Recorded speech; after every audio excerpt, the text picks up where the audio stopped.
बंगेश्वर महादेव मंदिर द्वारा आयोजित त्रिदिवसीय शिव पुराण व्याख्यान का आयोजन स्वामी श्री मुक्तानंद जी पुरी के मुखारविंद से किया गया।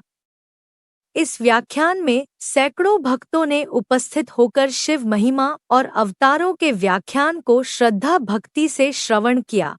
कथा के तीसरे दिन भी मंदिर के प्रमुख न्यासी श्री सुधीर जालान जी ने व्यासपीठ को माल्यार्पण कर आशीर्वाद ग्रहण किया। व्याख्यान में उपस्थित भक्तों को कथा के बाद में प्रसाद वितरण किया गया। शिव पुराण के तीसरे दिन स्वामी श्री मुक्तानंद पुरी जी ने शिव महिमा और उनके अवतारों की व्याख्या करते हुए कहा कि हमारे धर्म प्रवीण धर्मध्वरेंद्र महादेव के परम भक्त, इस मंदिर के प्रधान न्यासी श्री सुधीर जालान जी, बैठे हुए भक्त माताओं बहनों बच्चों, हमसे श्री जालान जी ने पूछा भगवान शिव के अवतारों की संख्या कितनी है। भागवत में तो लिखा है कि अवतारा ह्यसंख्येया, वो विष्णु भगवान के अवतारा ह्यसंख्येया, असंख्य अवतार है। यहाँ भी वही स्थिति है। मैं 2-4 अवतार पढ़ देता हूँ, फिर अवतारों की विशेष व्याख्या करेंगे। वराह कल्प में भगवान ने 28 अवतार लिए। कितने अवतार लिए? वराह कल्प में, जिसमें मुख्य से उनका जो वराह कल्प के 7वें मनमंत्र में भगवान कल्पेश्वर के रूप में उन्होंने अवतार लिया। दूसरे में सत्य नामक प्रजापति व्यास हो गए। तब कलयुग में, वराह कल्प के कलयुग में सुतार नाम से अवतार ग्रहण करेंगे।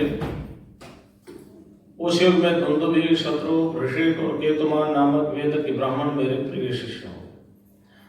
चौथे द्वापर में अंगिरा व्यास रूप से प्रसिद्ध होंगे। तब भगवान सुहोत्र के रूप में अवतार धारण करेंगे।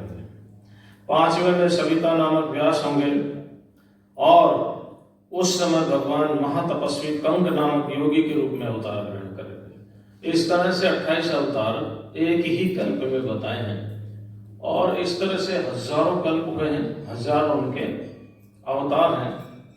तो आइए हम भगवान के अनंत अवतारों में से कुछ आनंददायक अवतारों की चर्चा करते हैं, है ना।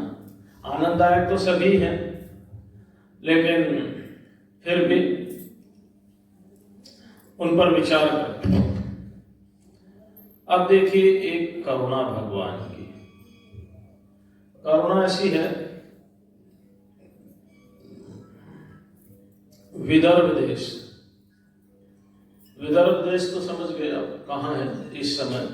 अमरावती जो महाराष्ट्र का है, नागपुर, अमरावती, वो सारा का सारा विदर्भ देश था। हाँ? विदर्भ देश में एक राजा रहते थे, सत्यरथ उनका नाम था।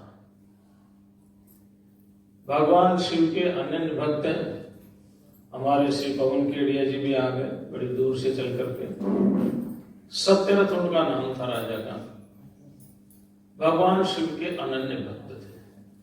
ये छोटी छोटी अवतार की कथाएं सुनाएंगे तो ज्यादा ज्यादा अवतार सुना दें आपको। परम धार्मिक थे। शाल्व वंशीय राजाओं के साथ उनका युद्ध हुआ। युद्ध में वो परास्त हो गए। बड़े पराक्रमी थे, बड़े धर्मनिष्ठ थे, भगवान शिव के अनन्य भक्त थे। उनकी पत्नी घर से निकली तो चलते चलते एक तालाब के किनारे पहुंची। जब तालाब के किनारे पहुंची तो रात को प्रसव हुआ, बच्चा हो गया। जब बच्चा हो गया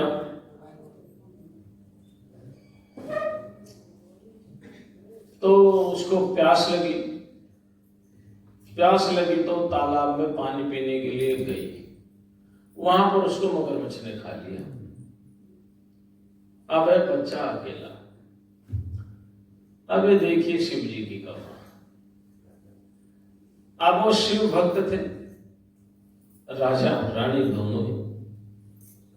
तो शिव जी ने उस जंगल में एक भिखारिणी है ना, भिखारिणी, उसको प्रेरणा दी। वो प्रेरणा से चल करके वहां पहुंच गई। उसने देखा है बच्चा रो रहा है, अभी अभी पैदा ही हुआ है, तो नालक छेद भी नहीं हुआ है, किसका बच्चा है, कौन यहां छोड़ गया होगा, ना इसके माता का मालूम ना इसके पिता का मालूम, कौन है। वो विचार कर रही है। उसके अंदर ममत्व आ जाता है कि मैं पाल लेती हूँ, मेरा भी एक बच्चा है, वो विधवा थी, उसका भी एक बच्चा था, दोनों बच्चों को पाल लूंगी। लेकिन मैं इसको स्पर्श करूं उससे पहले मुझे इसके कुल का तो पता हो, क्या कौन सा कुल है, क्या इसका पिता का नाम है, क्या इसकी माता का नाम है, मैं इसका पालन किस पर आधार पर करूं। इतनी ही देर में वो ऐसा विचार ही कर रही थी कि आकाशवाणी होती है। और आकाशवाणी जब होती है तो कहते हैं कि तुम इनके इस पुत्र का पालन करो, अपने और उस पुत्र की तरह से इसका पालन करो। और इतनी ही देर में भगवान शंकर एक भिक्षु का वेश धारण करके वहां पर उपस्थित हो जाते हैं। उनका भिक्षु अवतार है। वो भी कहते हैं कि तुम इसका पालन करो। वो भिखारिणी कहती मैं पालन तो करूं, लेकिन मुझे इसके कुल का नहीं मालूम, इसका कुछ नहीं मालूम। तो भिक्षु कहने लगे तुम चिंता मत करो, तुम पवित्र भाव से इसको अपने पुत्र की तरह से पालन करो। उसने कहा मैं आपकी आज्ञा का पालन करूंगी, लेकिन मैं आपको प्रणाम करती हूं, नमस्कार करती हूं। आप साधारण तो नहीं लग रहे हैं, तो असाधारण। कोई अच्छे भिक्षु माने सन्यासी, भिक्षु माने भीख मांगने वाला को भिक्षु नहीं कहते, जो सन्यासी होता था उसको भिक्षु कहते थे, तपस्वी है। और मैं इस माया से मोहित हो रही हूं, ना इस बच्चे को छोड़ पा रही हूं, ना ग्रहण कर पा रही हूं, आप मुझे इसका पूरा वृत्तांत सुना दो। भिक्षु ने कहा देवी मैं तुम्हें पूरी बात बताता हूं। ये राजा सत्यरथ का लड़का है, विदर्भ राज का। शाल्व राजाओं ने इसके पिता को परास्त कर दिया, मार दिया। इसकी मां यहां आई थी, सुबह उसने प्रसव इस बच्चे को पैदा किया, प्यास लगी, पानी पीने के लिए गई, ग्रहा ने उसको निगल लिया। अब जैसे ऐसा पूछा तो देवी बोलती है कि एक बात बताओ, क्या आखिर इस बच्चे ने ऐसा क्या किया कि पैदा होते ही माता पिता विहीन हो गए? कोई तो कारण होगा। क्या किया इसने? भिक्षु ने कहा वो भी बताऊंगा, लेकिन इसको ले जाओ, इसी से ही तुम्हारा कल्याण होगा, ये तुम्हारी सब तरह से रक्षा करेगा। फिर कहा जब ये बताओगे तो ये भी बता दो मेरे पुत्र का क्या दोष था, वो बिना पिता के हो गए, ये भी छोटा ही है, आखिर किस कारण से हुआ? तो देखो कर्मों का खेल बड़ा विचित्र है। उन्होंने उत्तर देना प्रारंभ किया। कहते हैं जो सत्यरथ था ये पिछले जन्म में पांड्य देश का राजा था, बड़ा भक्त था। ये पूजा कर रहा था, आराधना कर रहा था। इसको संदेश मिला कि कोई राजा युद्ध करने के लिए आया हुआ है। इसने पूजा को बीच से ही बंद कर दिया, दौड़ पड़ा। जब दौड़ पड़ा तो एक तो पूजा का विधान भंग हो गया, लेकिन इसने शत्रु के सामंत को देखा। सामंत समझ गए? यानी शत्रु के मंत्री को। किसको देखा? मंत्री को देखा। मंत्री को देखते हुए बिना विचार किए ही इसने उसका गला काट दिया। तो जो स्थिति मंत्री और मंत्री के परिवार की उस समय उसके कारण हुई, वही कर्म भोग इसको यहां तक लेकर के आए, वही कर्म भोग। और ये जो बच्चा है इसकी भी ऐसी स्थिति थी। इसने भी पूर्व जन्म में अच्छे काम नहीं किए, हिंसा ही किया, लेकिन इतना करते हुए भी यह परम धार्मिक हो गया, भगवान की आराधना करने लगा, शिव जी की। इसलिए उन पाप कर्म के परिणाम स्वरूप तो माता पिता विहीन हो गया, लेकिन तपस्या के परिणाम स्वरूप इस जन्म में बहुत बड़ा राजा होगा। वो कहने लगे मेरा पुत्र, कहते तुमने भी अपने सोत को मरवा दिया था। देखो इसमें लिखा है, पढ़ देता हूं।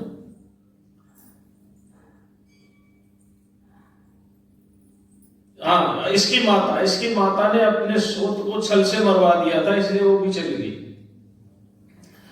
और तुम्हारा पुत्र लिखा, ये भी पिछले जन्म में श्रेष्ठ ब्राह्मण था। एष्टे तनय पूर्व जन्म में ब्राह्मणोत्तम प्रतिग्रही वार्यो निन्ने न यज्ञादि सुकर्म भी। इसने एक ही की, क्या? ये प्रतिग्रह तो करता था, यानी दान लेता तो था, लेकिन दान करता नहीं था। ब्राह्मण का धर्म है दान लेना और दान पढ़ना और पढ़ना। ये इसने केवल दान ग्रहण किया, दिया नहीं। जब दान ग्रहण ही किया, दिया ही नहीं, यज्ञ इत्यादि में भी नहीं दिया, किसी आवश्यक व्यक्ति को भी नहीं दिया, तो उस प्रतिग्रहण के फलस्वरूप और दान न देने के फलस्वरूप ये दरिद्र हो गया। देखिए कर्म कहां तक पीछा करते हैं ना, बहुत पीछा करते हैं। लेकिन तुम्हारी मति और गति पिछले जन्म में शिव जी में थी, और इस सतीर्थ राजा की भी और इसके पुत्र भी की भी गति और मति शिव जी में थी। इसलिए शिव जी में गति होने के कारण, मति होने के कारण, यद्यपि बहुत ज्यादा ये साधना नहीं कर पाए, भजन नहीं कर पाए उस जन्म में, फिर भी भगवान के अनन्य भक्त थे, तो इस जन्म में इनको उस सुकृत का फल प्राप्त होगा। तुम इनका पालन करो। वो महाराज दोनों को ले गई। अब उस भिखारी का चित्त शुद्ध हो गया। किसको देख करके? उस सन्यासी को, उस भिक्षु को देख करके चित्त शुद्ध हो गया। जैसे भिक्षु जाने लगे तो उनके पैरों में गिर गई, कहने लगे आप तो साक्षात शिव हैं,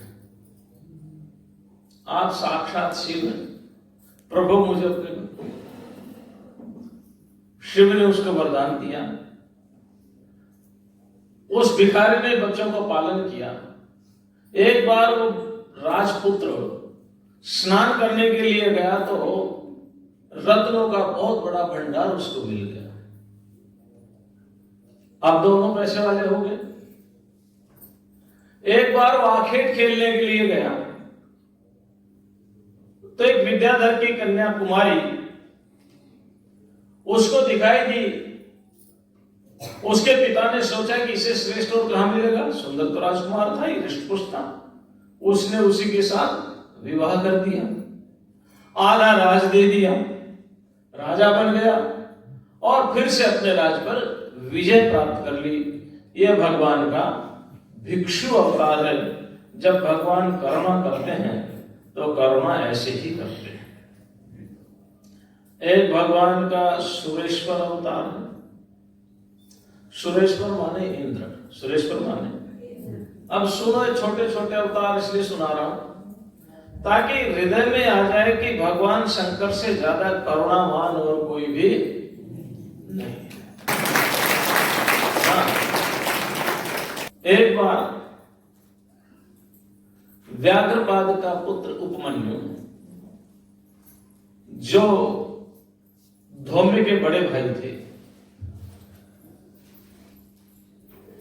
वन में रहते थे, ब्राह्मण वृत्ति थी पिता की, गरीबी ज्यादा थी। देखो, गरीबी वहां इसलिए नहीं थी कि उनको पैसे नहीं चाहिए थे, इसलिए थी कि वो ब्राह्मण धर्म में स्थित थे, याचना नहीं करते थे, वेदाध्ययन कराते थे तो पैसे नहीं लेते थे।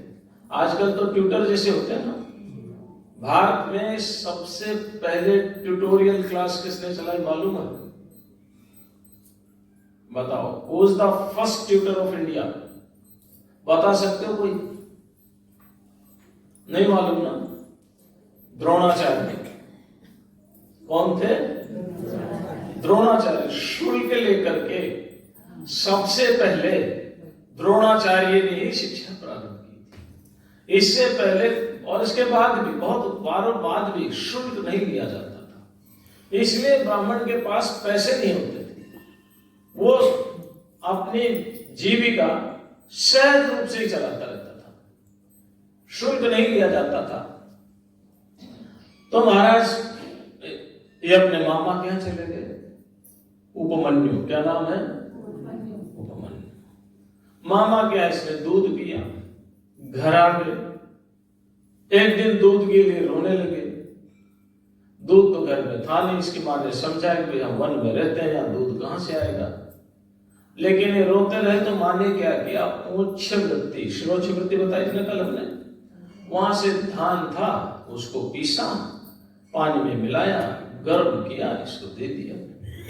इसने कहा ये तो दूध नहीं है, रोने लग गया।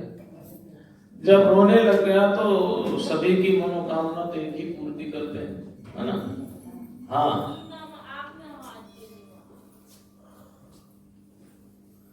अरे माता बंद कर दो बातें, इतना समझाया फिर भी नहीं समझ में आया। हाँ, बड़ा विचित्र खेल है, बड़ा विचित्र खेल है महाराज। हो माता कहने लगी, पूर्वजन्मनि यत्कृत्यं शिवमुद्दिश्यते सुखे सुता तदेव लभ्यते नूनं नात्र कार्या विचारणः। आप शिव जी से प्रार्थना करें, शिव जी से ही दूध की प्राप्ति हो सकती है, इसके अलावा और कोई विकल्प नहीं। There's no alternative। वह माता के वचन सुन करके पुत्र का शोक चला गया। कहने लगे, मां, शोक करना ही व्यर्थ है। मैंने पिछले जन्म में भी भगवान शंकर की आराधना करके बहुत कुछ प्राप्त किया था। अब आपके वचन से स्मृति होगी, जब भगवान शिव हैं तो फिर शोक किस बात का? उनकी आराधना करेंगे, उनका तप करेंगे, और जो मन में आएगा वो मिलेगा, वो हमारी मनोकामना पूरी करेंगे। इसलिए मां, अब मुझे कोई शोक नहीं रहा, क्योंकि मुझे याद आ गया आपके कहने से, भगवान शिव तो सदा वर्तमान है, उनकी आराधना करेंगे। महाराज वो आराधना करने के लिए गए, अपने माता पिता से आज्ञा लेकर हिमालय पर्वत पर जाकर वो वायु का पान करते हुए केवल हवा के सहारे जी रहे थे, और एक मंदिर बनाया छोटा सा, 8 ईंट का। कितने ईंट लगी? तो मंदिर कोई विशाल हो ये जरूरी नहीं है, मंदिर भावना प्रधान हो ये जरूरी है, समझ गए? हमारे जितने भी प्राचीन मंदिर वो सब छोटे छोटे ही तो हैं भाई। आज के हिसाब से, आज की जनसंख्या के हिसाब से देखें हम तो ओंकारेश्वर का मंदिर कितना बड़ा बताओ। अरे ओंकारेश्वर छोड़ो, आपके कलकत्ता के पास बैद्यनाथ है, कितना बड़ा मंदिर है। अगर आज के हिसाब से देखें छोटा सा ही है ना, क्योंकि जंगलों में मंदिर होते थे, एकांत में मंदिर होते थे, अपनी साधना के लिए मंदिर बनवाए जाते थे। तो उनको बहुत बड़ा मंदिर बनवाने की आवश्यकता नहीं थी, है ना, भीड़ होती नहीं थी। हम 1983 में सबसे पहले महाकाल के दर्शन करके आए।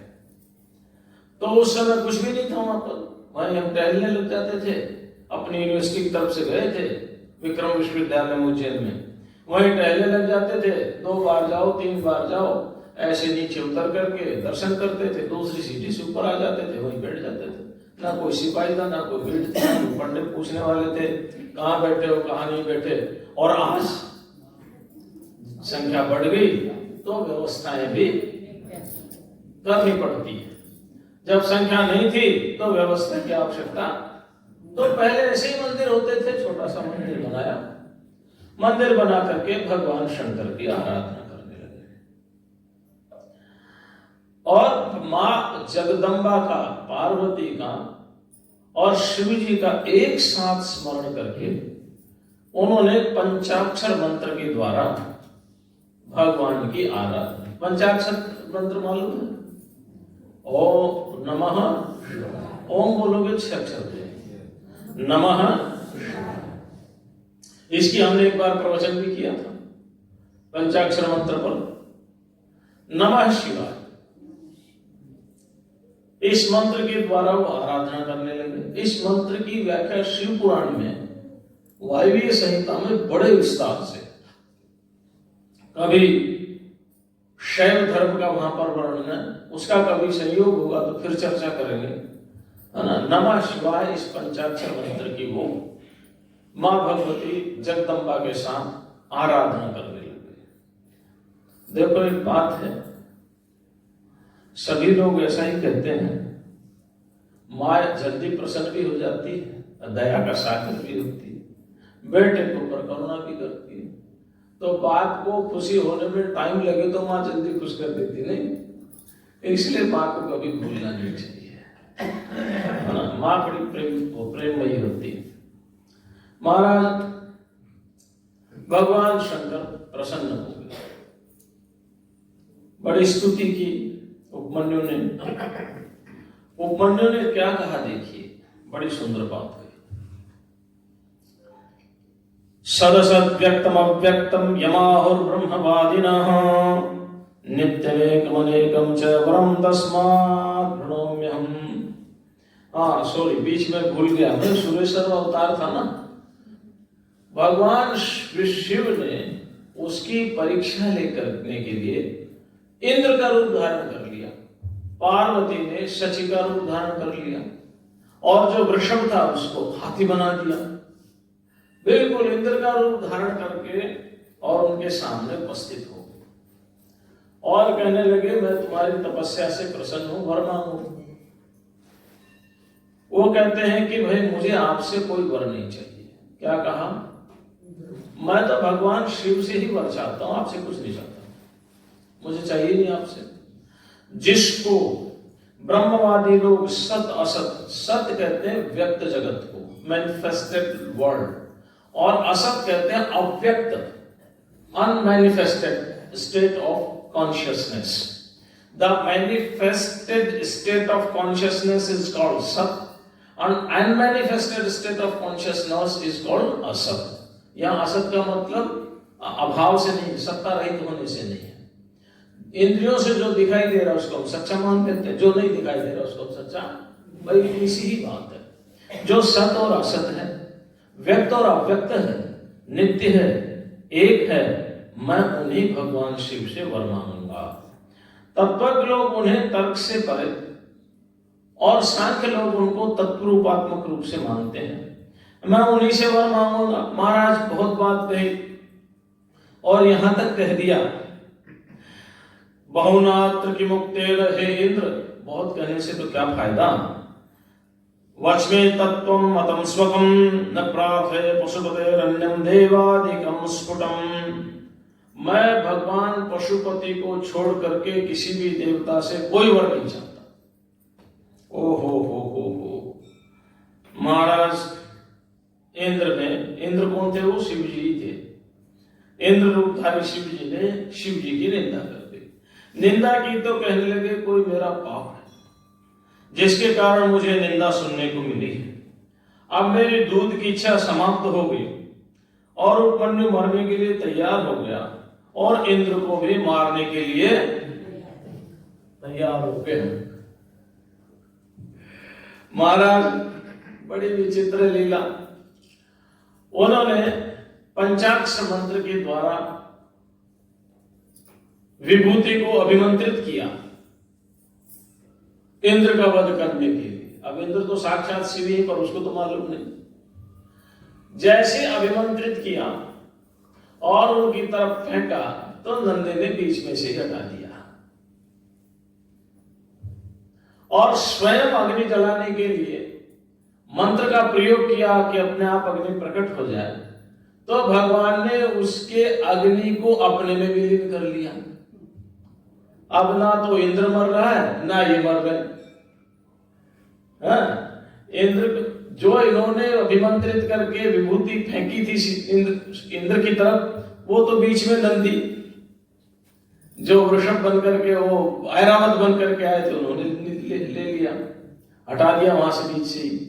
और ये जो अग्नि जलाने के लिए खुद मरने के लिए जा रहे थे, भगवान शिव ने अपने तेज से इसकी अग्नि के तेज को समेट लिया। अब जैसे वो देखा कि क्या हो रहा था, भगवान शंकर प्रकट हो गए। प्रकट हुए, वरदान मांगा,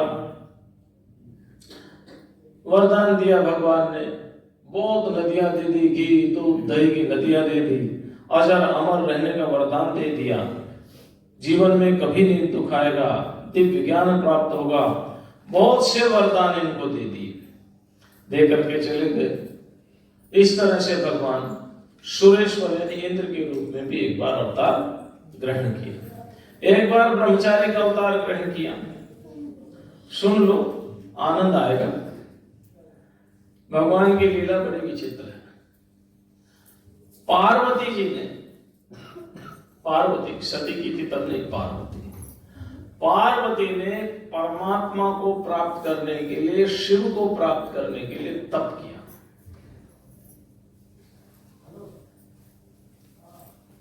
हिमालय में तप किया। पार्वती की परीक्षा लेने के लिए, पता नहीं भगवान अब भी परीक्षा लेते या नहीं लेते, उस समय तो बहुत परीक्षाएं लेते थे। काश हम किसी की परीक्षा ले ले तो, है ना, बड़ा मुश्किल हो जाए। और विष्णु भगवान ने यहां तक कहा है, शिव जी ने तो ऐसा नहीं कहा, विष्णु ने कहा है कि जिसके ऊपर मैं प्रसन्न होता हूं ना, उसकी परीक्षा कैसे लेता हूं, पहले जो उसको सबसे प्रिय वस्तु है उसका हरण करता हूं, उसका धन हरण कर लेता हूं, उसका पुत्र पौत्र हरण कर लेता हूं, उसकी पत्नी को हरण कर लेता हूं, पति पत्नी है तो पति का हरण कर लेता हूं। कितनी कठोर परीक्षा होगी बताइए, है ना? लेकिन फिर भी भक्त विचलित नहीं होता। तो पार्वती की परीक्षा करने के लिए उन्होंने ऋषियों को भेजा। ऋषि वहां पर गए, मैं बहुत संक्षिप्त में सुना रहा हूं।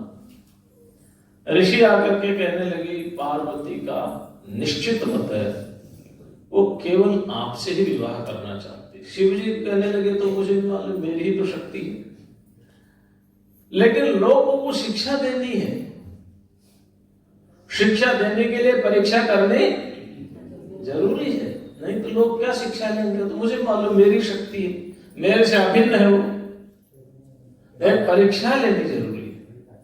महाराज शिव जी ने विचार किया, चलो स्वयं ही ब्रह्मचारी का रूप धारण करके परीक्षा लेते। शिव जी ने ब्रह्मचारी का रूप धारण किया। तो ब्रह्मचारी का रूप कैसा होता था पहले मालूम है?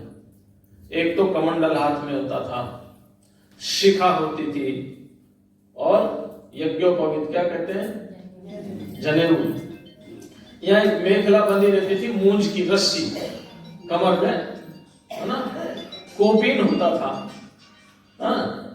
और वेदाध्ययन होता रहता था, वो कोपीन रहता था, वेद ध्वनि करते रहते थे, त्रिकाल संध्या करते थे। तो ब्रह्मचारी के कुछ नियम थे।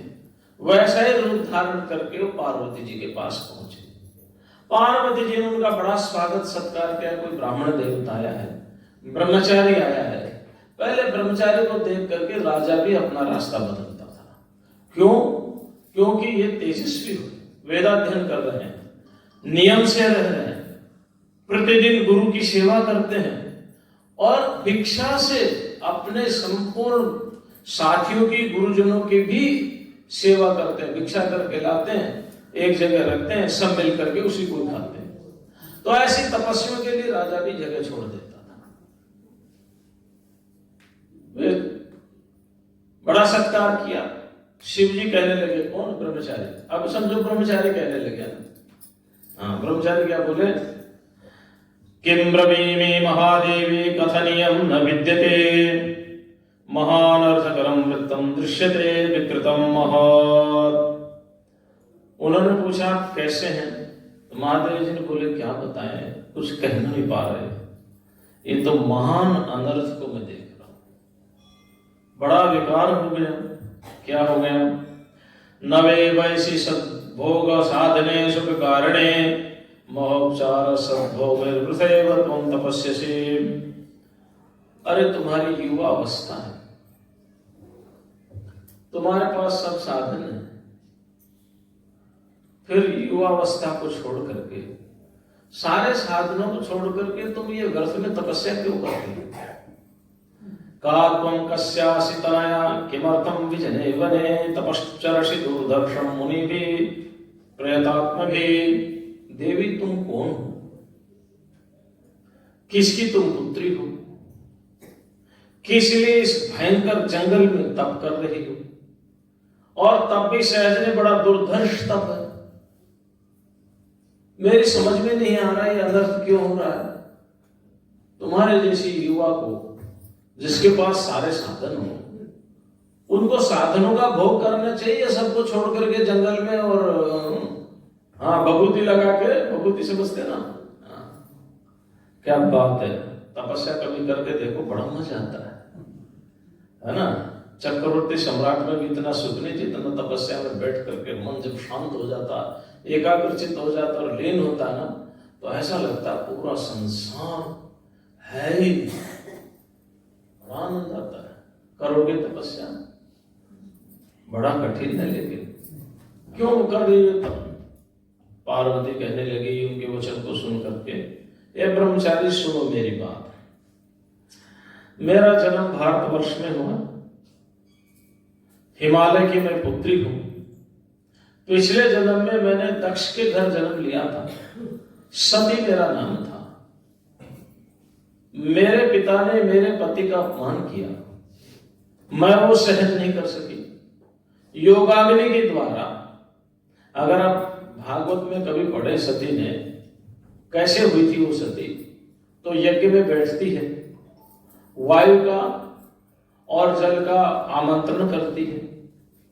वायु और जल के आमंत्रण के बाद अपने पति के चरणों में ध्यान करती है। अपने पति के चरणों में ध्यान करते करते जब केवल पति के चरण ही रह जाते हैं, फिर वो अग्नि की धारणा करती है।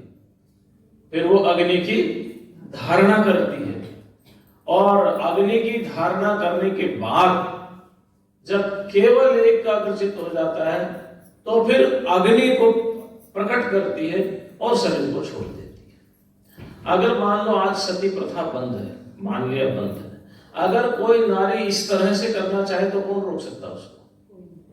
आप किसी को अग्नि की ज्वाला में कूदने से रोक सकते हो, कोई उसको जबरदस्ती चिता में डाल रहा है उसको रोक सकते हो, लेकिन बैठ के ध्यान लगाया, ध्यान में ही अपना सारा काम कर दिया, उसको कौन रोक सकता है?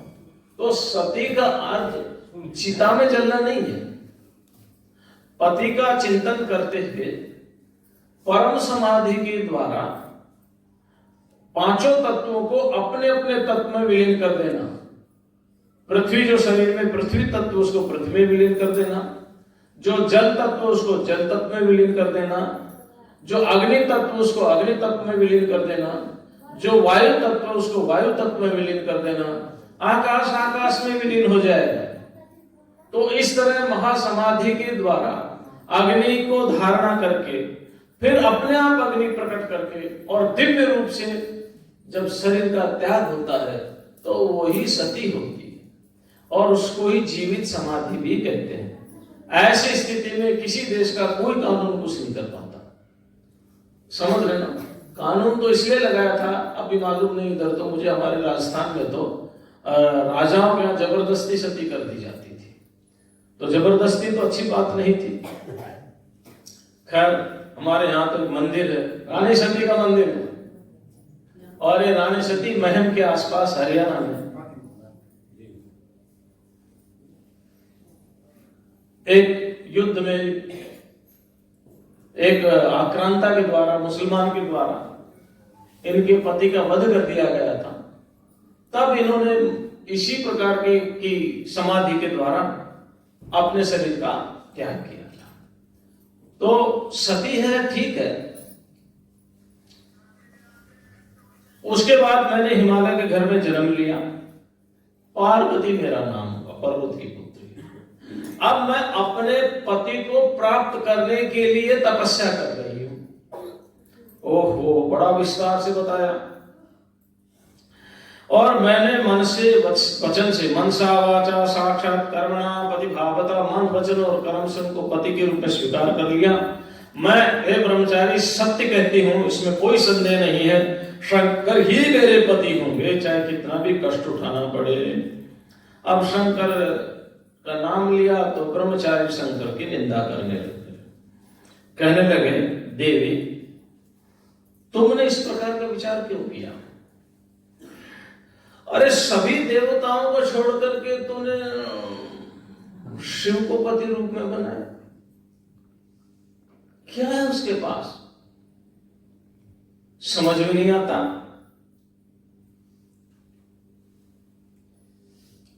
उसके कुल का पता नहीं, रूप उसका विरूप है, शमशान में रहता है, भस्म रमाता है, दिगंबर रहता है, उसे पता चलता है किसके पास कितने पैसे हैं, रहने को मकान नहीं, है ना? पूरा बता रही है। जानाम्यहं च तं रुद्रं शृणुत्वं प्रवदामि, मैं उस रुद्र को जानता हूं, सुनो। एक तो वो जटाधारी है, एक विकृत है। विकृत समझते हैं? विकारवान। तो अच्छा एक बात बताओ, हर व्यक्ति के 2 हाथ होते हैं ना? किसी के 3 हाथ हो जाए तो उसको विकृति तो कहना, पक्की बात? ठीक है। और किसी के मान लो 2 नाक हो जाए तो, और आंखें 3 होती, किसी के 3 आंख हो जाए तो,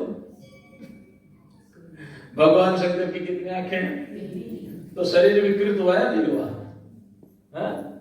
तो कहते हैं विकृत तो उनका रूप है, कुरूप ही हो गए ना, 3 आंखों वाले।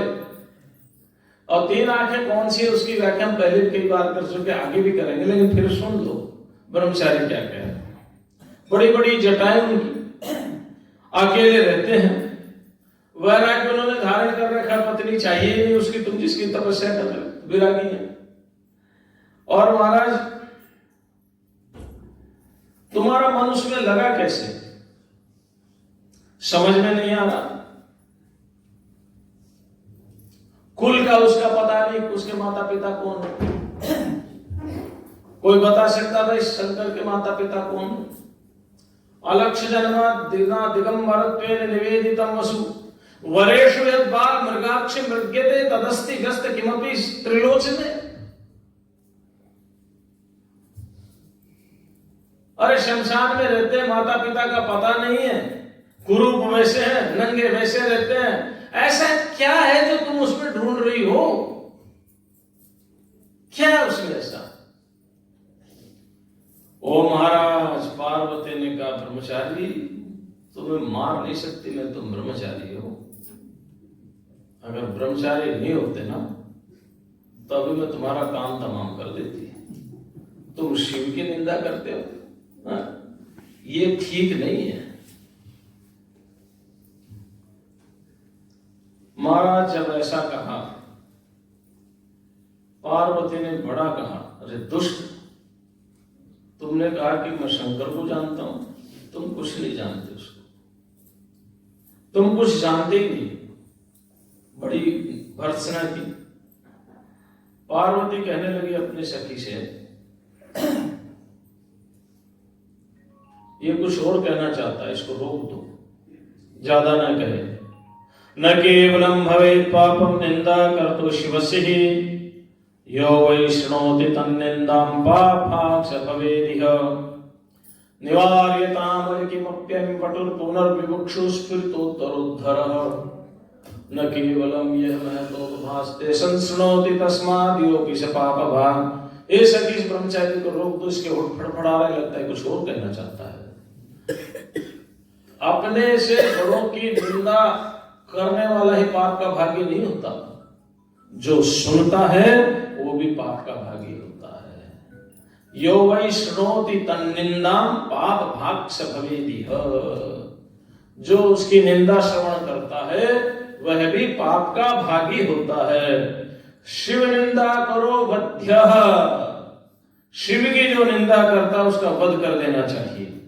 सर्वथा शिव किंकर ही, लेकिन ये ब्राह्मण है, वध कर नहीं सकती, इससे अच्छा है कि हम यहां से छोड़ करके चले जाएं। गुरोर यत्र परिवादो निंदा वापि प्रवर्तते।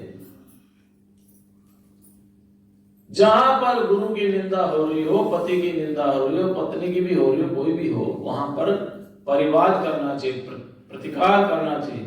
समर्थ ना हो, गंतव्य इतस्ततः, वहां से छोड़ करके चले जाना चाहिए। तो चलो हम यहां से चलते हैं। जैसी वो जाने लगी तो अपनी झोंपड़ी से एक पैर बाहर रखा है, एक अंदर है। भगवान शंकर प्रकट हो गए और प्रकट होकर के उनका हाथ पकड़ लिया। तम वीक्षवे पतुमतिव सरसांग दृष्टि, विक्षेपणाय पदमुद्रणमुद्वहन्ति, मार्गाचला व्यतिकरा कुलितेव सिन्धु, शैलाधिराज तनया नययौ नतस्तौ। आप पीछे मुड़ करके देखा, किसकी हिम्मत मेरा हाथ पकड़ ले, तो भगवान शंकर को देखा।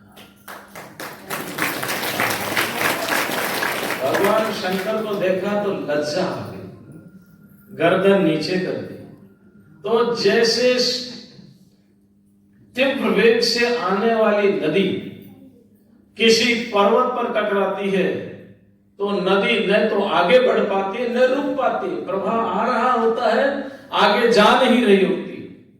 ऐसे पार व्यक्ति की स्थिति हो गई, पैर एक बाहर है एक अंदर है, न तो पैर को अंदर ले पा रही है और न दूसरे पैर को बाहर कर पा रही है।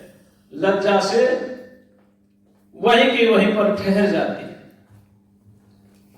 महादेव प्रसन्न होते हैं, कहते देवी मैंने तुम्हारी परीक्षा ली है, वर मांगो। महाराज पार्वती जी ने कहा एक ही वर है, आप मुझे पति रूप में प्राप्त हो जाओ। कहने लगे चलो मेरे साथ। पार्वती ने कहा ऐसे नहीं, तो मेरा वर्ण मेरे पिता के द्वारा करो। मेरे पिता के पास जाओ, वहां जाकर के मेरे को मांगो, फिर वो विवाह करेंगे तो मैं तुम्हारे साथ जाऊंगी। ऐसे नहीं, वरदान दो। महाराज वरदान दिया। अरे उनकी अनादि शक्ति है, आदि शक्ति किसकी वो तुमको कोई ले जाए? वो तो शिव जी के ही शक्ति और शक्तिमान है। इसलिए शिव जी क्या अर्धनारीश्वर है। क्या है? अर्धनारीश्वर है। शक्ति भी वही है और शक्तिमान भी वही है। महाराज अब शिव जी ने कहा ठीक है, वचन दिया तो अब एक सुंदर नट का रूप उनका अवतार। अब उन्होंने समय आने पर सुंदर नट का रूप धारण किया। भगवान शंकर का क्या नाम है? नटराज। क्या नाम है? एक बार लक्ष्मी पार्वती के पास चली गई और चिढ़ाने लगी, हालचाल पूछा। कहने लगे अरे पशुपति कहाँ है? क्या बोली लक्ष्मी? पार्वती समझ गई व्यंग कर रही है, कम पार्वती भी नहीं थी। उन्होंने कहा जाके देखो वृंदावन में गाय चला रहा होगा। क्या कहा? लक्ष्मी को क्या कहा? जाकर के देखो वृंदावन में गाय चला रहा होगा, तो पशु जिसके पास हुए तो पशुपति। लक्ष्मी ने कहा नहीं नहीं नहीं नहीं, मेरा ये मतलब नहीं था। तो क्या मतलब था? कहने लगे मेरा मतलब था अहिभूषण, यानी सांप जिसके आभूषण हो। समझ गए ना? भगवान शंकर के गले में क्या है? हाँ, बोले अहिभूषण। तो पार्वती कहती क्षीर सागर में जाओ। क्षीर सागर में कहा है विष्णु? शेष शैया पर, सांप की शैया पर, है ना? बोले जाओ क्षीर सागर में ढूंढ लो, वहां मिल जाएंगे आपको, ढूंढो वहां पर। महाराज ये बड़ा विनोद है। अब इन्होंने एक सुंदर नट का रूप धारण किया और चले गए हिमालय, जहां पर उनकी राजधानी थी। डमरू हाथ में है, श्रृंगी ले रखी है। श्रृंगी समझते हो? एक पशु का सींग होता है, उसको बोलते हैं, क्या बोलते हैं, बारहसिंगा। उसके सींग से बजाने का एक यंत्र बनाया जाता है ना, वाद्य यंत्र। डमरू हाथ में ले रखा है, श्रृंगी ले रखा है, नट का सुंदर रूप धारण कर रखा है, बड़ा भव्य रूप धारण कर रखा है। और वहां जाकर के डांस करने लगे, नृत्य करने लगे। अब उनको नृत्य को देख करके सब आगे, इतना सुंदर नृत्य तो कभी भाई नहीं। यह भगवान शंकर का लास्य नृत्य है। कौन सा नृत्य है? एक है तांडव नृत्य, एक है लास्य नृत्य। तांडव नृत्य संहार किया जाता है तब किया जाता है, और लास्य नृत्य जब आनंद दिया जाता है तब। महाराज ये राजा क्या खबर चलेगी, हिमालय कहीं गए हुए थे, मेनका ले गई, वहां डांस किया, बहुत सुंदर नृत्य किया उन्होंने। और इतना मधुर संगीत, इतना मधुर संगीत। अरे सारा संगीत उन्हीं से निकला, उनसे ज्यादा मधुर कौन गा सकता है ना? संगीत ही सारा उन्हीं से निकला। मधुर संगीत सुनाया, सब मोहित हो गए, पूरा नगर मोहित हो गया। और प्रसन्न होकर के मेनका जब हीरो से जड़ा हुआ थाल लेकर के आए, लो महाराज, शिव जी बोले ये नहीं चाहिए मुझे, हाँ? ये नहीं चाहिए मुझे, तो क्या चाहिए? उन्होंने कहा तानि च स्विचकारासो भिक्षां कांक्षे शिवां च ताम्। उन्होंने रत्न को ग्रहण नहीं किया, अपितु तो भिक्षा में शिवा को मांग लिया। किसको मांगा? पार्वती, है ना? शिवा को मांग लिया, पार्वती को मांग लिया कि मुझे तुम्हारे रत्न नहीं चाहिए, मुझे तो भिक्षा में बार तुम्हारी लड़की दे दो। आगे कोई नट आकर के और किसी को कहे लड़की दे दो, बड़ा बुरा हो जाएगा। और फिर नाचने लग गए। अब नाच और मधुर संगीत और ध्वनि और गीत सुन करके फिर मोहित हो गए। इतने ही देर में हिमालय आ गए। मेनका ने सारी घटना बताई। मेनका ने घटना बताई तो कहा इसको निकालो। अब इतना दुर्दर्श तेज, किसी की हिम्मत ना उसको निकालने। तो महाराज वो ऐसा नृत्य करे, कभी तो विष्णु बन जाए, कभी कुबेर बन जाए, कभी इंद्र बन जाए, कभी कुछ बन जाए, कभी कुछ बन जाए, और कभी ऐसा दिव्य रूप जो किसी से ने देखा ही नहीं, सुना ही नहीं, इतना दिव्य रूप धारण कर लें। और कहे तुम्हें पुत्री दे दो मुझे। महाराज जब बहुत देर तक नृत्य किया, मधुर ध्वनि की, एकदम गायब हो गए, एकदम। अब वो सोचने लगी ये तो जरूर शिव जी, हमारी पुत्री ने तप किया, ये बता रही थी कि शिव जी ने मुझे वरदान दे दिया। मैंने उनको कहा मेरे पिता से तुम मेरा हाथ मांगो, तो मैं पाणी ग्रहण करूंगी, तब पत्नी बनूंगी।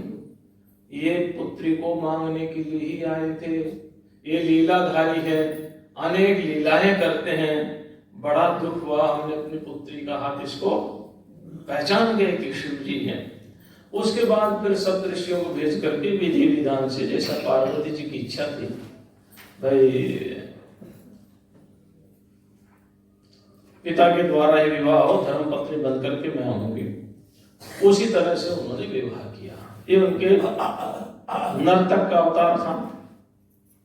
एक अवतार उनका किरात का है। सुनो, उनके अवतार भी विचित्र विचित्र है। बहुत से अवतार छोड़ रहा हूं बीच बीच में, है ना, बीच बीच में छोड़ रहा हूं। एक तो अवतार ऐसा महाराज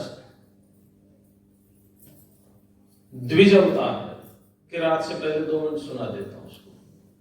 द्विज माने ब्राह्मण का अवतार। एक इनका परम श्रेष्ठ राजा था, बड़ा तपस्वी था, चक्रवर्ती सम्राट था, दुर्धर्ष था, कोई उसको पराजित नहीं कर सकता था। इनकी कृपा से उनकी परीक्षा लेने के लिए इन्होंने विचार किया। तो राजा आखेट खेलने के लिए, आखेट माने मृगया, अब मृगया मुश्किल हो गया समझना, शिकार, आखेट खेलने के लिए जंगल में गया तो इन्होंने ब्राह्मण दंपत्ति का रूप धारण किया और राजा के पास जाके कहने लगे, देखो हिंसक पशु आ रहे, हमें मार रहे हैं, आपने बड़ी प्रशंसा सुनी, आपके धनुष में इतनी शक्ति है कि कोई पराजित नहीं कर सकता, आप में बड़ी ताकत है, बड़ा प्रशंसा सुनी, ब्राह्मण रक्षा करना क्षत्रिय का धर्म होता, हमारी रक्षा करो। महाराज राजा सन्नद्ध हो गया मारने के लिए उसको, व्याघ्र को। राजा तीर चलाए तो व्याघ्र पर कोई असर ही ना हो। अब असर कहां से हो, तो माया भी था, भगवान शंकर का ही बनाया हुआ था। और वो ब्राह्मणी की तरफ आए, राजा फिर कोशिश करे, राजा का सारा प्रयत्न विफल हो गया, वो ब्राह्मणी को लेकर के जंगल में चला गया।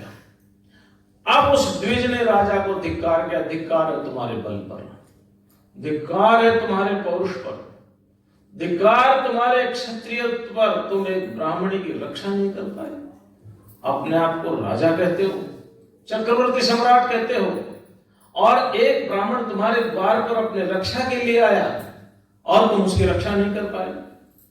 महाराज बड़ा लंबा चौड़ा भाषण दे दिया, क्योंकि वो तो वही थे ना। और राजा को आत्मग्लानि हुई, आत्मग्लानि हुई कि मैं अग्नि में जल करके मर जाऊंगा, मैं ब्राह्मण की रक्षा नहीं कर पाऊंगा।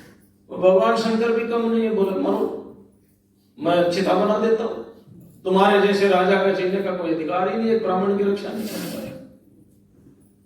महाराज चिता बना दी, मिलकर के राजा ने और ब्राह्मण ने, रानी भी सती होने के लिए तैयार हो गई, और ब्राह्मण ने कहा हो तुम भी इसके साथ ही जाओ, ऐसे दुष्ट राजा के साथ जी करके क्या करोगे। और महाराज चिता में जैसे अग्नि लगाने के लिए तैयार हुए तो भगवान शंकर प्रकट हो गए, कहने लगे राजा मैंने तुम्हारे धर्म की परीक्षा की है, तुम विचलित नहीं रहे, ना कोई व्याघ्र था ना कोई ब्राह्मणी थी, वो सारा का सारा माया का खेल था, मैं स्वयं तुम्हारी परीक्षा लेने के लिए आया था, अब मैंने तुम्हें दर्शन दिए, वरदान मांगो। तो भगवान परीक्षा भी लेते हैं। अब एक कथा आपको किरात की सुनाते हैं। किरात एक भील जाति होती, समझ गए क्या होता है, वो भील बन गए, लंबी कथा है।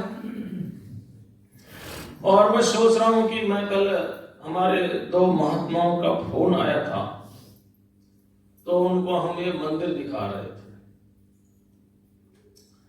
मंदिर में हम जब 12 ज्योतिर्लिंग की तरफ गए तो पहले गए जब कुछ और था, अब गए तो कुछ, हमें बड़ा आनंद आया। तो 1 या 2 कथा 12 ज्योतिर्लिंग की भी आपको सुनाने का प्रलोभ है मेरे अंदर, है ना, कोशिश करूंगा सुनाने की, ठीक है ना। क्योंकि है क्या, भगवान बड़े करुणामय है, कैसे वो ज्योतिर्लिंग के रूप में प्रकट हो जाते हैं और एक ओंकारेश्वर को छोड़ करके, ओंकारेश्वर के पास जो परमेश्वर ज्योतिर्लिंग जिसको ममलेश्वर या अमलेश्वर बोलते हैं, वो तो भक्ति के कारण प्रकट हुए। ओंकारेश्वर पहले से ही विद्यमान थे, उसको छोड़ करके, एक ओंकारेश्वर को छोड़ करके और एक मल्लिकार्जुन, वो अपने पुत्र के कारण वहां रह रहे हैं। दो को छोड़ करके 12 ज्योतिर्लिंगों में सारे ही अपने भक्त के कारण आए। वो चाहे भीमाशंकर हो, चाहे घुष्मेश्वर हो, घृणेश्वर जिसको बोलते हैं, वो घुष्मा नाम की अपनी भक्ता के कारण प्रकट हुए, चाहे वो कोई भी हो, विश्वनाथ तो प्रकट है अपने आप ईश्वर। बड़ा आनंद है उनकी इन कथाओं में। प्रयत्न करेंगे एक या दो आपको ज्योतिर्लिंग के बारे में बताएं। पर चलो, महाभारत का प्रसंग तो आप सबको याद, इसलिए बहुत लंबा नहीं कर चलेंगे। जिस समय जुए में हार गए थे और वनवास था, किनका? कौरवों का ना? अच्छा, पांडवों में भूल जाता। हाँ, ये तो सजा गया, इसका मतलब समझे में आने। वनवास था तो वो चिंता करने लगे कि हम धर्म पर हैं, हम इतना कष्ट क्यों हो रहा है, और इस दुष्ट दुर्योधन को कैसे परास्त करें। ऐसे वो विचार कर रहे थे महाराज। दुर्योधन ने तो इतना दुष्ट था, एक बार दुर्वासा को भेज दिया उनकी परीक्षा लेने के लिए। वो तो भगवान श्री कृष्ण के कारण उनके रक्षा होगी। इतनी ही देर में व्यास जी पहुंच जाते हैं। कौन पहुंचते हैं? व्यास जी का वो बड़ा आदर सत्कार करते हैं, और आदर सत्कार करके कहते हैं कि आप जैसे संतों के दर्शन से हमारे दुख दूर हो गए, हमारे जितने भी पाप हैं कट गए, हमारी दरिद्रता का कारण वो भी चला गया। महापुरुष के दर्शन होने से सब कुछ हो जाता है। लेकिन प्रभु ये बताओ, हम इन दुखों से पार कैसे पाएंगे? हम पर तो दुख पर दुख, दुख पर दुख आते ही रहते हैं। तो व्यास जी ने वहां पर बड़ा सत्संग किया और उन्होंने कहा कि देखो, बात ऐसी है, आप लोग भगवान शिव की आराधना करो। जब शिव की आराधना करोगे तो फिर तुम्हारा कल्याण हो जाएगा।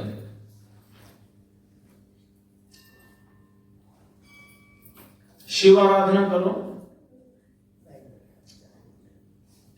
भगवान शंकर सभी कष्टों को हरने वाले हैं, सभी लोगों को उनकी सेवा करनी चाहिए। व्यास जी ने कहा, युधिष्ठिर ने पूछा, क्या ऐसा हुआ है? हमसे भी ज्यादा कोई दुखी हुआ है?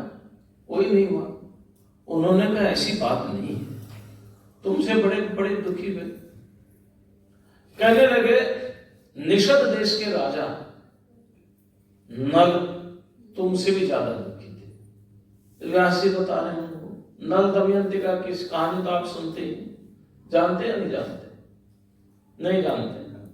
नल का नाम सुना है? हाँ। श्री कृष्ण ने जब जुए में हार गए थे तो वहां युधिष्ठिर को बड़ी डांट लगाई। महाभारत का प्रसंग है। वहां उन्होंने कहा, क्या तुम्हें नल का उदाहरण नहीं मालूम था? नल जुए में हार करके कितनी बुरी दयनीय दुर्दशा को प्राप्त हुआ था। कम से कम उस पर ही विचार कर लेते।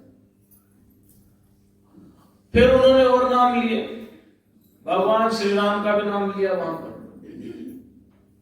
श्री राम तुमसे भी ज्यादा दुखी थे, बड़े दुखी थे। और भी कई वहां पर उदाहरण हैं, अनेक उदाहरण हैं। उनको सांत्वना दिया और कहने लगे, भगवान शिव की आराधना करने के लिए एक बार इंद्र की पूजा कर ली जाए, आराधना की जाए। मैं शक्र मंत्र देता हूं, मन इंद्र का मंत्र, और तुम में से अर्जुन ही ऐसा योग्य है जो तपस्या करने में सफल हो सकता है। उन्होंने कहा, महाराज एक बात बताओ, दुख आपस में मिलकर के तो सहन किया जा सकता, अकेले अकेले नहीं किया जा सकता। वो पांडवों ने कहा, हम मिलकर के सारा दुख सहन कर लेते हैं। अगर अर्जुन अकेला वहां रह गया तो कहां से सहन करेगा, या इसके बिना हम कहां से सहन करेंगे? उन्होंने कहा, चिंता मत करो, तुम्हारा कुछ होने वाला नहीं है। अर्जुन को तप करने दो, तप के प्रभाव से ही ये जो अवध्य हैं, गुरु द्रोणाचार्य जिनको मारा नहीं जा सकता था, भीष्म पितामह जिनको मारा नहीं जा सकता, कृपाचार्य जिनको मारा नहीं जा सकता, अश्वत्थामा जिनको मारा नहीं जा सकता, ये सारे के सारे इच्छा मृत्यु प्राप्त हैं। इनको जीतना है तो भगवान शंकर की कृपा को प्राप्त करना ही होगा। और अर्जुन समर्थ है। महाराज अर्जुन व्यास देव जी के द्वारा बताए हुए इंद्र मंत्र को लेकर के तपस्या करने के लिए चले। इंद्र बड़े प्रसन्न हुए। इंद्र ने वरदान दिया और इसके बाद इंद्र ने भगवान शिव पूजन की विधि अर्जुन को बताई। किस विधि से भगवान शिव की आराधना करनी है, मंत्र बता दिया। मंत्रराज शिरोमणि महाराज जब मंत्र बताया तो अर्जुन उस मंत्र के अनुसार और भगवान शिव के ज्योतिर्लिंग की आराधना करने लग गए। जब भगवान ज्योतिर्लिंग की आराधना करने लगे अर्जुन, तो कई साल हो गए तपस्या करते करते। एक दिन भगवान शंकर ने सोचा अर्जुन की परीक्षा ले ली जाए। उधर दुर्योधन ने पता चल गया तो अर्जुन को मारने के लिए मूक नाम के दैत्य को भेज दिया कि तुम मारो, अर्जुन का वध कर दो जाकर के, वो तपस्या कर रहा है। महाराज शंकर को पता चल गया कि दुर्योधन ने दुष्ट चाल चली है। वो एक भील का वेश धारण किया। किसका वेश धारण किया? भील का, किरात का मतलब भील का। और भील का वेश धारण करके अर्जुन की रक्षा करने के लिए और बहुत सारे भीलों को ले लिया, मतलब अपने गणों को भील बना दिया। समझ गया ना, कहीं लाया नहीं। इधर मूक नामक दैत्य भयंकर शुकर का रूप धारण किया। किसका रूप धारण किया? सुअर का। आपने जंगली सुअर को देखा? नहीं देखा। हमने जंगली सुअर और सिंह की लड़ाई देखी, युद्ध देखा हमने। 4 घंटे तक सिंह के काबू नहीं आया। अब भयंकर युद्ध था, खड्डे पड़ गए थे, लेकिन सिंह तो सिंह ही होता है। जंगल में हम रहते ही थे, हम तो जंगली है ना। तो महाराज भयंकर रूप धारण किया सुअर का और विकराल रूप धारण करके अर्जुन की तरफ जाने लगा। तो अर्जुन ने कहा ये तो निश्चित रूप से दुष्ट है, जिसको देखने से मन में प्रसन्नता हो समझ लेना उससे अहित नहीं होगा। जिसको देखने से मन के अंदर अप्रसन्नता हो जाए तो वो दुष्ट है। अर्जुन ने कुछ 1-2 बातें अपने मन के भावों को अभिव्यक्त किया। क्या कहा? वो कहते हैं यस्मिन् दृष्टे प्रसीदेत् स्वं मनः स हितकृद्ध्रुवम् यस्मिन् दृष्टे तदेव स्यात् आकुलं शत्रुरेव सः आचारः कुलमाख्याति वपुराख्याति भोजनम्।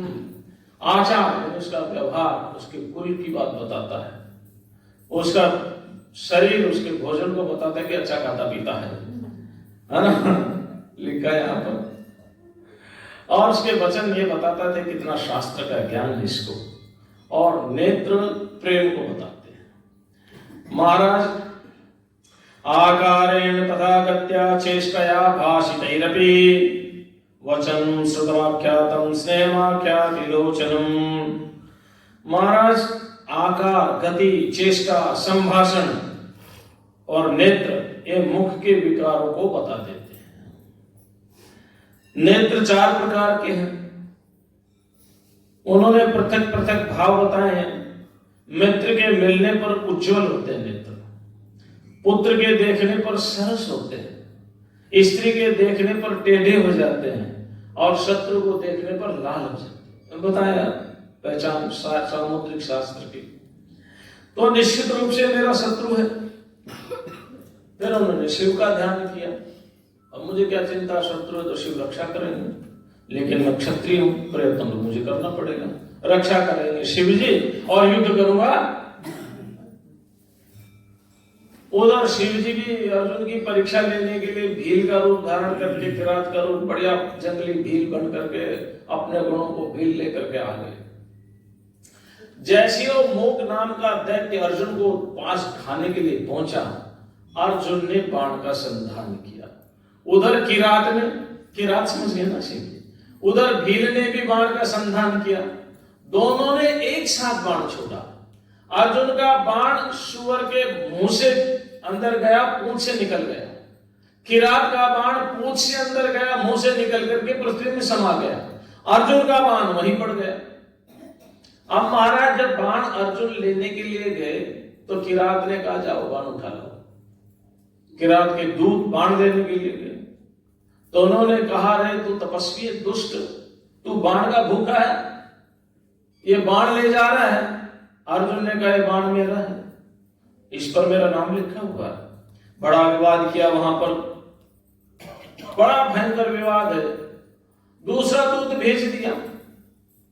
अर्जुन कहता है तुम्हारे मालिक को अगर बाण चाहिए तो मेरे से मांग ले जाए, कितने ही बाण मेरे पास है, मैं राजा हूं, राजा। जब दूत ने कहा ना हमारे स्वामी से बाण मांग लो, तुम्हें चाहिए तो तुम उठा के क्यों ले जा रहे हो, हमारे स्वामी के पास बहुत बाण है। तो अर्जुन ने कहा मैं राजा हूं, याचना नहीं करता, देता हूं, दान देना हमारा धर्म है, मांगना नहीं है। तुम्हारे राजा को बोल दो जितने बाण चाहिए मेरे से ले जाए। और महाराज बहुत भारी विवाद है वहां, बहुत लंबा विवाद है, मैं सब सुनाना नहीं चाहता। और वो समाचार किरात को देते थे दूत, तो भगवान किरात रूप में शिव बड़े आनंदित होते थे, देखो कितना अच्छा है। अब महाराज चलो युद्ध हुआ अर्जुन का और किरात का, भयंकर। अर्जुन भगवान शिव का ध्यान करते, दिव्यास्त्र छोड़ते, भगवान शिव लीला कर रहे हैं। वो कौन से क्या कर रहे हैं, वो तो अर्जुन को हराने के लिए तो आए नहीं थे, लीला कर रहे हैं। लीला करते करते अर्जुन ने उनको कई तरह से घायल किया। उनको तो क्या घायल होना है, लेकिन भक्त अगर थोड़ा सा भी मतलब चाहे किरात ही हो, अगर घायल नहीं करेंगे तो भक्त की महिमा कैसे प्रकट होगी, नहीं होगी ना। लेकिन सारे उसके अस्त्र शस्त्र खत्म कर दिए। फिर भी अर्जुन ने डरा नहीं, बोला आओ मल्ल युद्ध करेंगे। मल्ल युद्ध करने लगे दोनों। अब शिव जी ने विचार किया परीक्षा बहुत होगी, अब इसका सम्मान 3 लोक में पहुंच गया है, अब इसको मुझे अपना रूप दिखाना चाहिए। और दोनों आकाश में युद्ध कर रहे हैं और अर्जुन ने उस किरात को पटकने के लिए, फेंकने के लिए पैर पकड़ लिए, उठा करके दूर फेंकने के लिए। जैसे ही पैर पकड़े तो भगवान शिव जी वहां प्रकट हो गए। अब अर्जुन को बड़ा पश्चाताप हुआ, ओ मेरे देवता, जिस रूप में मैं आपकी आराधना कर रहा था, इंद्र ने जिस रूप का मुझे ध्यान करने के लिए बोला था, वही रूप प्रकट हो गया, मुझे क्षमा करो। भगवान शंकर ने कहा नहीं अर्जुन, ऐसी बात नहीं है, मेरी ही बात थी। मैं तुम्हारा यश 3 लोक में फैलाना चाहता था, मेरी तपस्या के कारण तुमने ऐसा किया, इसलिए मैंने तुम्हारे साथ युद्ध किया, जान करके किया, और तुम्हारी सारी शक्तियों को मैंने सहन किया। इसलिए सहन नहीं किया कि मैं उनका प्रतिकार नहीं कर सकता था, इसलिए सहन किया संसार में तुम्हारा यश बढ़े। मेरा कुछ नहीं, मैं तो निराकार हूं, मैं तो निराकार। बहुत अर्जुन को सांत्वना दी और वरदान दिया, वरदान तो बहुत दिए, और प्रसन्न होकर के उन्होंने अपना पाशुपत नामक अस्त्र दिया कि जाओ 3 लोकों में तुम्हारी विजय रहेगी, कोई तुम्हें परास्त नहीं कर सकता दुनिया में। महाराज ये बात सही निकली। जिस समय महाभारत का युद्ध हुआ, दुर्योधन ने सभा बुलाई और सभा बुला करके कहा भाई कौन कितने दिन में युद्ध जीत सकता है। कर्ण ने कहा मैं 5 दिन में जीत सकता हूं, द्रोण ने कहा मैं 4 दिन में जीत सकता हूं, भीष्म पितामह ने कहा मैं 3 दिन में जीत सकता हूं। ये तो उनकी सारी शक्ति होगी। अब उन्होंने फिर कहा भाई ये बताओ पांडव कितने दिन में जीत सकते हैं। तो भीष्म पितामह खड़े हो गए, बोले दुर्योधन तुम जानते नहीं, अर्जुन चाहे तो 1 क्षण में जीत सकता है। कितनी देर में? 1 क्षण में जीत सकता है, तुम उसका कुछ नहीं बिगाड़ सकते। भगवान शंकर की विशेष कृपा उन पर है और उनके पास दिव्य पाशुपतास्त्र है ये दिव्य पाशुपतास्त्र जो है ना, ये अवध्य है और उसका कोई प्रतिकार भी नहीं है। एक क्षण में वो जीत सकता है। तो इस तरह से महाराज किरात के रूप में अर्जुन को दर्शन दिए। अब मैं ये 2 ज्योतिर्लिंग की कथा आपको सुनाता हूं। सबसे पहले अब महाकाल गए थे, तो महाकाल का ही सुना देता हूं। उज्जैन पवित्र नगरी, उस समय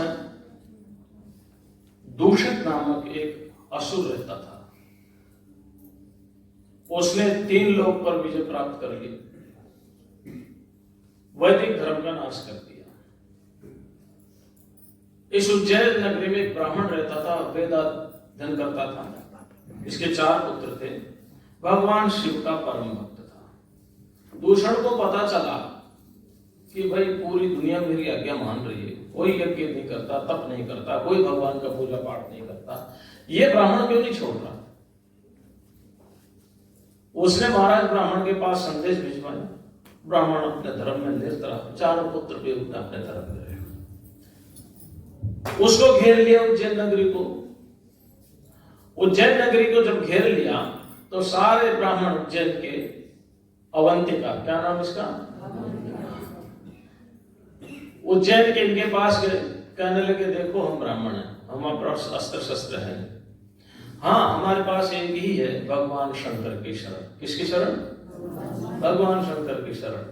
हमें मालूम है भगवान शंकर के शरण ग्रहण करने वाले का माल भी बांका नहीं होता, कोई उसको परास्त नहीं कर सकता, कोई परास्त कुछ नहीं होगा। आओ भगवान शंकर की शरण ग्रहण करते। अब भगवान शंकर की पूजा करने लगे।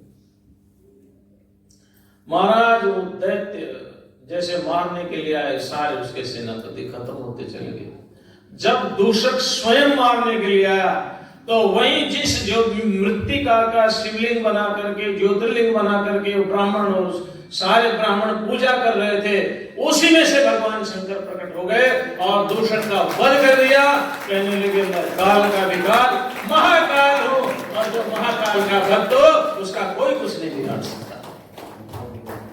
एक और कथा यहाँ पर है, बस वो छोटी सी सुना देता हूं। चंद्रसेन राजा था उज्जैन का, भगवान शिव का परम भक्त था। महाराज कुबेर का एक गण, मणिभद्र उसका नाम था, वो राजा चंद्रसेन का मित्र था। मणिभद्र ने चिंतामणि राजा को ला करके दी।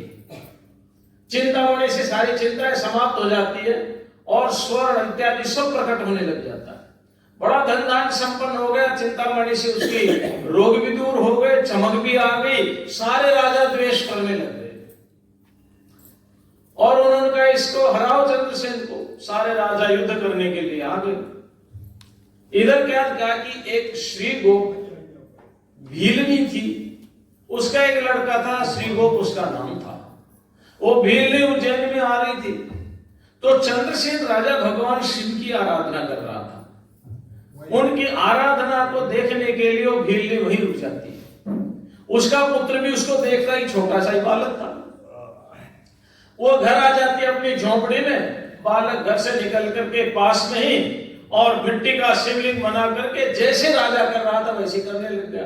फूल पत्र वहां थे नहीं, अपने मन से सोचने लग गया मैंने ये चढ़ा दिया, ये चढ़ा दिया, ये कर दिया, जो नाम भी नहीं मालूम था उसको। तो अब उसकी मां ने भोजन बनाया, भूख लगी, उसने आवाज लगाई, नहीं सुनी।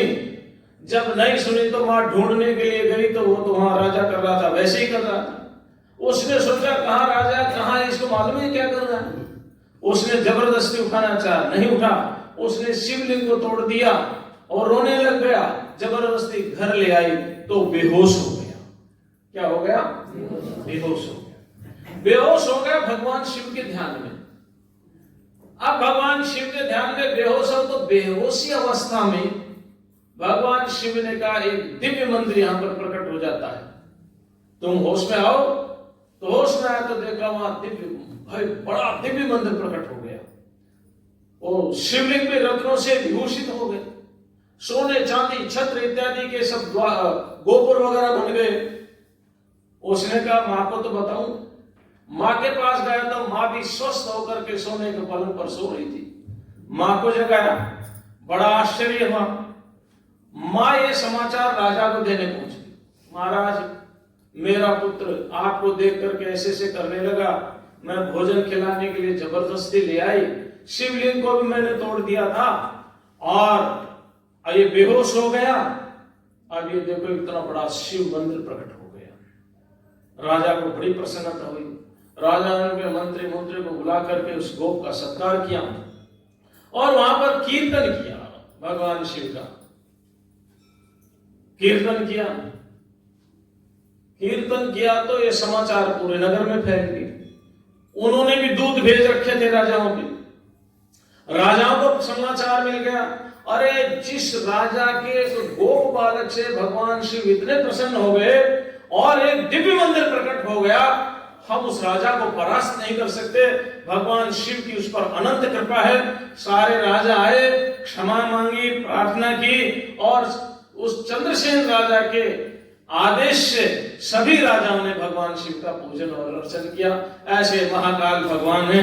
आओ हम भगवान शिव का स्मरण करें। इन 3 दिनों में मैंने बहुत कोशिश की है सरल भाषा में और भगवान शिव की अवतारों की कथा सुनाने की।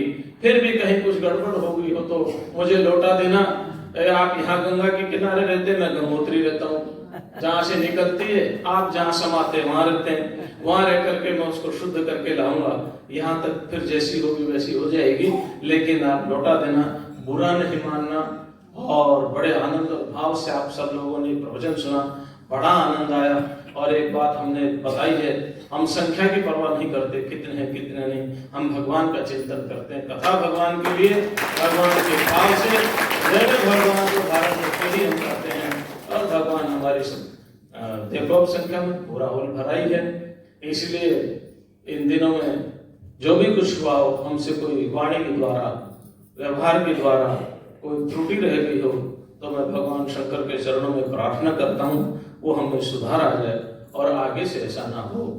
और इन्हीं शब्दों के साथ हमारे विशेष जालान जी का विशेष रूप से मैं प्रार्थना करूँगा भगवान शिव से, उन पर इतना अनुग्रह करें जितना उन्होंने अर्जुन पर किया, जितना उन्होंने श्री गोप पर किया, जितना उन्होंने चंद्रसेन राजा पर किया, जितना उन्होंने उपमन्यु पर किया, ऐसे भी अधिक इन पर कृपा करें, इनका यश फैलता रहे। देखो एक बात बताएं, गहराई से सुनना। दिल्ली में एक मंदिर है, उसका क्या नाम है? बिड़ला मंदिर। क्या नाम है? आपको आश्चर्य होगा, बिड़ला ने अपने नाम से कोई मंदिर नहीं बनाया। मंदिर का नाम है श्री लक्ष्मी नारायण मंदिर। क्या नाम है?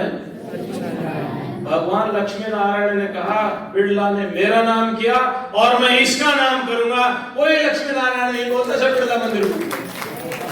तो जब भगवान का काम करता है, भगवान उसका यश अपने आप फैला देते हैं, बोलने की जरूरत नहीं रहती। वहां बाहर बिड़ला मंदिर नहीं, लक्ष्मी नारायण मंदिर लिखा है। इसलिए भगवान का काम करो, भगवान का नाम लो, भगवान का जप करो। बहुत बड़ा काम कर रहे हैं, मंदिर को तीर्थ बना दिया इन्होंने। वर्ष में कितने ही उत्सव होते हैं। भगवान इनको स्वस्थ रखे, प्रसन्न रखे, आनंद रखे। और इनके सारे सहयोगी जितने भी हैं, एक एक नाम लेने से कोई फायदा नहीं, क्योंकि सब तो एक ही है, उन्हीं के ही अंग है, अंगभूत है, उनके ऊपर भी कृपा बरसा के रखे।